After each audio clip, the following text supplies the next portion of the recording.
Hello everybody, I'm Michael Noah, and today I'm joined by Osan Sasha, an American living in Japan. I would like to thank you for having me over, and thank you for sharing some of your personal life with us. Hey, anytime, Mike. Alright, so you've been living in Japan now for 4 years? 4 years, closer to 5, but yeah. Okay. About that. And how long have you been married to a local Japanese woman? I've been married to my wife for about 3.5 years now. 3.5 years. 3.5. And what was the biggest problem for you moving from America to Japan? Well, there's two big problems that I ran into that I think most people would experience coming out here. First is the visa issue, being allowed to live out here. Thankfully, I was already married, so we just had to go down to an office, fill out some paperwork, and get a 3-year visa. Okay. But we have to renew that every 3 years, and that's pretty frustrating. What I really want is the immigration visa, which is good for 10 years. But to get that, I need to prove that I'm contributing to Japan in some beneficial way. So hopefully, with my new promotion within the company, and these business trips that I'm getting sent on, and with the rum factory I'm getting ready to put together, I should be able to qualify for that. So we hope. The other big problem, of course, is getting a driver's license. Yes. As any gaijin has experienced coming out here, the first time you go for the test, which costs about 5,000–6,000 yen maybe, you're going to fail. There's no way around it. After that, you just have to keep trying to get in. I know one girl out there, she was on her 9th try before she finally got it. Thankfully, got it in 2. So it seems like the Japanese DMV is just as difficult and pain in the butt, I guess you could say, as the American DMV. They're just as frustrating as the American one, and probably up your money a little bit more. So you're living in Japan now, about 5 years, married to 3. Do you have any children? I do. I have one son who's about 3 years old, which should tell you quite a few things about my marriage. And we've got another one on the way, and we'll find out whether it's a boy or girl in June. Congratulations. Thank you.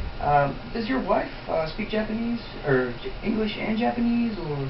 Well, my wife speaks extremely good Japanese, at least I hope so, her being Japanese. But her English is virtually non-existent, unfortunately. So that probably makes things a little difficult at home.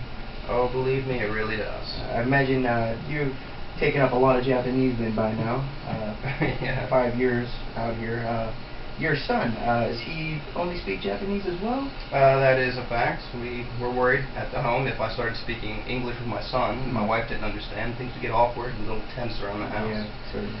Since we live in Japan, it only makes sense that he has to know Japanese. So when you visit home, does that make it difficult for your family to communicate with your other family? Well, that's the funny thing. I actually don't go home. So you've been out here 5 years, haven't hugged your mom in 5 years. Not in 5 years, no. That's definitely going to be challenging. So your wife's family, have they been overall accepting of your marriage? Has there been any, have tensions ever got tight between you guys? Well, one of the fun things I learned about Asian culture is that they highly value sons. Traditionally, the firstborn son is the one who inherits all the holdings of the family. Of course, I'm going to live forever, so he's not getting anything from me, but at least for the family, they're excited because not only is there a son somewhere in the family, it's also my wife's parents' first grandson. So unfortunately, they spoil him rotten, and nowadays he won't listen to anybody. And I believe it's probably a little more difficult to install that discipline in a Japanese kid. You got to be a little nicer. I know their culture is a little more different. Yeah, disciplinary. They're very big on spoiling their children. Yeah. I come from East Coast. It's a little bit country without being too country, and our reaction was always just leather belt. Yep, leather belt, the old wooden spoon, right? Wooden spoon. When that broke. Yeah.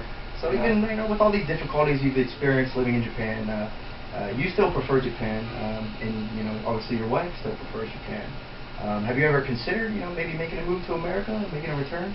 I did, and then I started looking at how much it costs to get there, what the housing market's doing, how much it costs for insurance and medical care, who might get elected this upcoming election, and what that's going to spell out for the next 8 years. And quite frankly, taking a Japanese-speaking family to America seems like a terrible idea right now.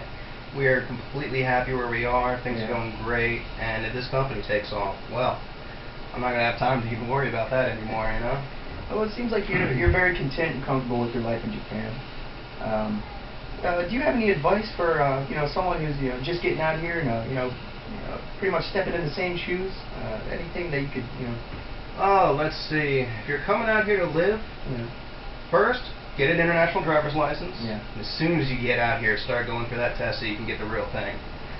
Worry about getting your visa as quickly as possible, and try real hard to know the language before you get here.